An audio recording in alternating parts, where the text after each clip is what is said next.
Did you know? Today is a special day. You know why? Shh.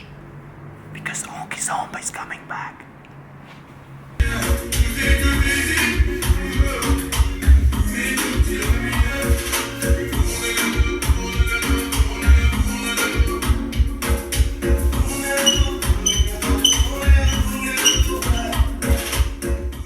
Thank you all for lots of comments you gave and lots of feedback I received both on YouTube comments and in emails. I felt extremely grateful and humbled. That's why here is also Nastya, because she's my girlfriend for a year. Our story is 2 years in the dancing world, and what people mention the most is that they like the personal stories and the personal tips. And that's why we're gonna try something new today. Today we're going to be talking about the issues that we're sure that some of you at least once in their lifetime experienced on the dance floor, outside of the dance floor. Because those things, those challenges were so big for us, we have decided to talk about it, to show you our solutions, how do we deal with it, and maybe it resonates with you. Let us share our 3 biggest challenges. Number 1, jealousy. Number 2, reality versus expectations. And number 3, insecurities. Let me give you a little context first. So we've known each other for 2 years pretty much. We met on the Kiss Me More festival in 2016, and it's gonna be 3rd edition coming soon. They should pay us for this, saying like come. So anyways, we met on the Kiss Me More 2 years ago. And pretty much since then our story has been evolving slowly but surely. There has been time where we need to, in order to see each other, we had to come to the festivals. This was going to the festivals and meeting at the festivals was the only way for us to meet. And this has been happening pretty much like once in a month, once in 1.5 months. And as it was also obviously giving us lots of pleasure, joy, incredible feelings and emotions, it has also brought us some like irritations, challenges and frustrations that we had to deal with. These challenges are so serious that if we wouldn't be working on them, we probably, one, we wouldn't be dancing, and other, we probably wouldn't be together. It's that serious.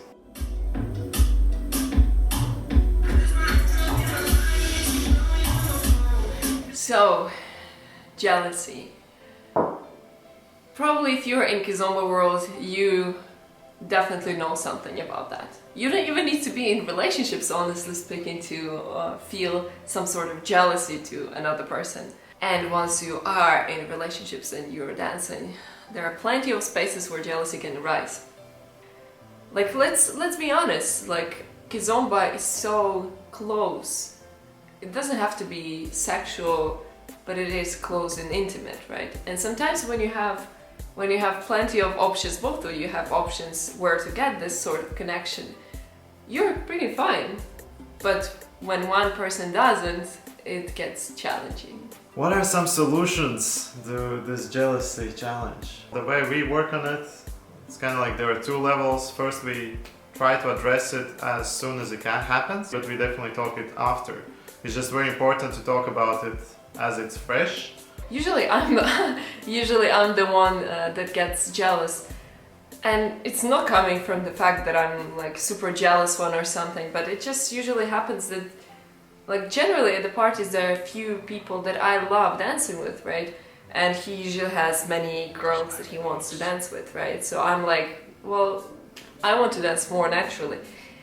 So what happens is that after the party we like get into the car or get home and we basically talk about what's been happening, and I try my best to talk about the issue as fast as it happened. And it's not easy.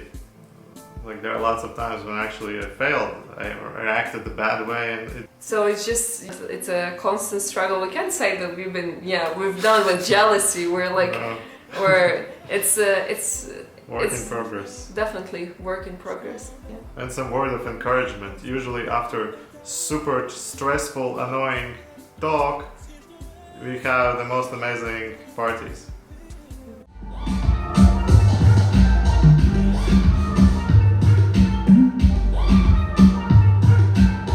Number 2, reality versus expectations.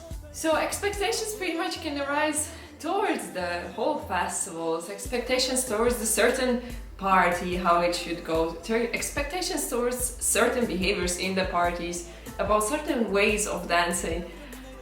Plenty of possibilities to choose from.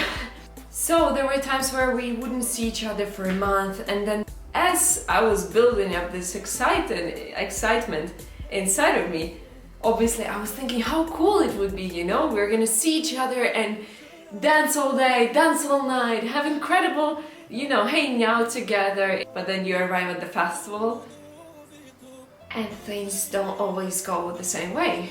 Expectations towards how we'll dance. For example, even the last week there was a party when in my mind I thought I'm gonna dance the whole party with my girl, and also I felt quite energetic, so I wanted to dance quite active, which obviously was my expectations. And now what happened in your head? Well, the girl went to work, got tired, got home, and the whole thing that I was capable / willing to do is to basically just, you know, hug on the dance floor and there's some smooth tarasha. Yeah. That's all I really wanted. But again, he wanted to dance really active, so at some point I got tired from dancing active. I was just like, can we dance with someone else for a little bit? So the way we deal with those raising expectations that happen on all sorts of events that we kind of mentioned in all sorts of situations is that we try to make sure to set the rules before going to the festival, before going to the party. And it might seem like a thing you would least want to do before actually the party, when you're building up the excitement, when you're like thinking how it's gonna go, and then suddenly you have to talk and say, okay, how much are we gonna dance? When are we gonna dance? And I'm like, I don't know, like, let's see how it goes. But as boring as it might sound, it really is worth doing those things. Yeah. And the other thing was also talking after the party happened. So we talk how it went and just some ideas, how can we improve. Just always helpful. On the way home it's actually easy to talk, because then we're like, oh, I like this, I had a like nice dance with that person, then I can ask like how, like, was everything right between us, and we just talk, and it helps a lot in the long run. And I think what's a really cool thing that you're mentioning, but it's worth specifying, is it is really great to talk about good things, because it kind of gives you're acknowledging this blueprint that you had on the party, and you kind of help your partner to understand you better, understand your states, what are the preferable ways of dancing, times of dancing, you know, situations and behaviors. So it's really worth also pointing out the good things again and again, so that it's not just you talking about the challenges all the time, right?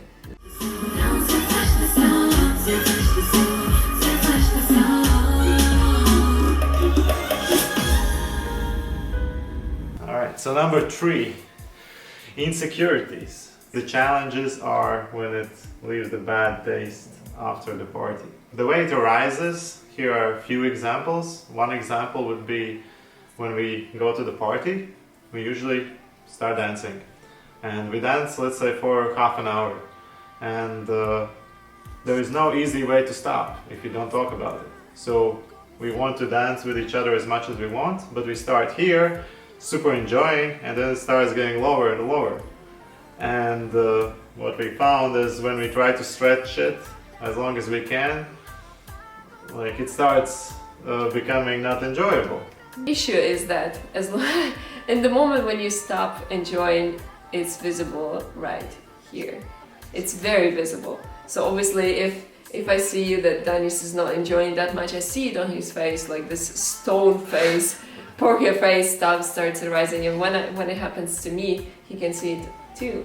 Yeah, And obviously then after that we stop dancing, I dance to someone else, it's much different, and suddenly I'm smiling again. And obviously for other it's it makes you feel insecure, you know, like you start thinking like what is that, like does she enjoy dancing with me at all? So some solutions.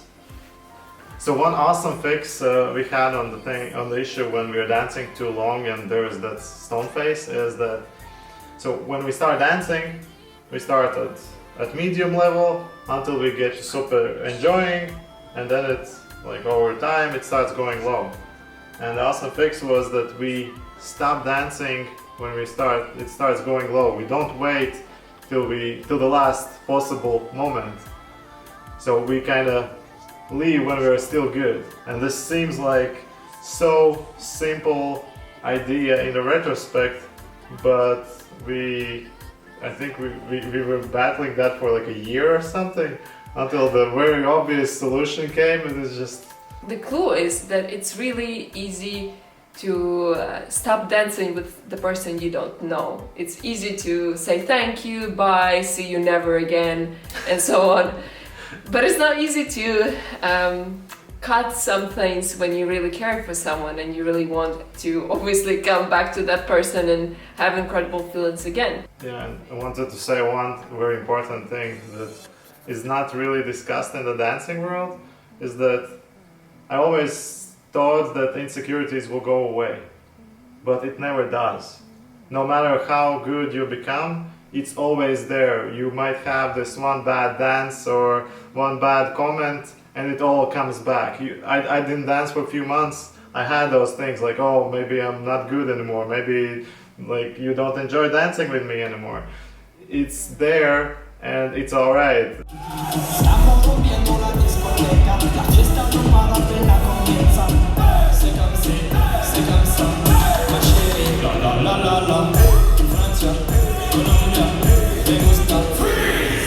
So to conclude, we wanted to mention really fast about 3 things that really help us going and moving on our path of being together and dancing still.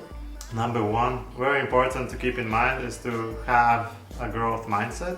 Then when she gives me feedback, I take it as inspiration to keep growing, keep improving. If I would have fixed mindset, I would take it offensively, like attack on me personally. So growth mindset, very important. Number 2, be willing to set aside your ego. Whatever happens in our lives, we always think that it's all about us. If somebody is doing something bad to us, it's because of us. But you don't know what happened for the person previously in the day. So it's very important when we are talking to let go of your own presumptions in your head, let go of your ego and listen what the person is truly saying. Yeah. And finally, and most importantly, is to keep working. Accept that it's always a work in progress. So be willing to talk openly, keep discussing things with each other, and accept that like new challenges will come up, and instead of just throwing the towel and say like, oh, I'm done with this is too much, I can't handle it, take a deep breath. Sometimes it happens that you might think, oh, we've been talking about it for 3 times already, we've been talking about it last week already, why it's not happening? But accept the fact that some things take time to go through, some things take time to work out, but it's worth it. And now back to you. We shared our biggest challenges, and we will be really curious to see how you face these challenges, jealousy, expectations, insecurities, and maybe you have some awesome tips that you can share with others, how you faced them and conquered those bad emotions. I'll see. You don't pop, you don't blah. Let us share our 3 biggest challenges. Sorry, I just thought it's super stupid, like you're talking and I'm like...